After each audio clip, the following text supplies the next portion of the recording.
Hi, I'm Brandon, and I'm going to tell you what we did today. And we went to this place called Nisa, and it's Northside Interchurch Agency. And what we did there was we repainted the parking lot, which is a very large job. And so while we were there, a cool thing happened. This homeless woman called Nisa, I think. She came, and she was really nice, and she told us her story of how she became homeless, but also how becoming homeless made her stronger in faith. And when she wasn't homeless, she had everything, but she had nothing because she didn't have faith. But now that she's homeless, she has nothing, but she has everything because she has faith. And so yeah, so it got really hot, and then we finished it, and then we left.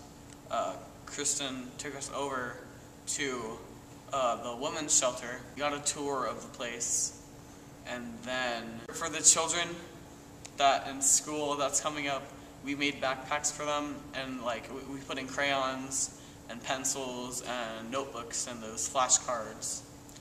And then after that, we put hole punches in flashcards, and then we ring them together. And then after that, we got to fold things, which was really fun. Hannah was like a machine. She was like pew pew pew pew, and she did so many.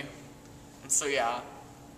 And so after that, we were basically done for the whole day. But Kristen suggested that we take a tour of the first-hand place that we ate lunch with, because we really we're gonna go there later in the week, and we really didn't get a tour of it. So we waited, and then Aaron came, and he showed us the tour of the place, and it was really cool. But half of us were like so tired, we were just like trying to stay awake.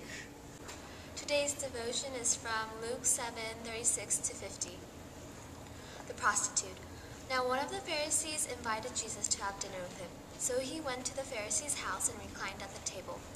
When a woman who had lived a sinful life in that town learned that Jesus was eating at the Pharisee's house, she brought an alabaster jar of perfume, and as she stood behind him at his feet weeping, she began to wet his feet with her tears.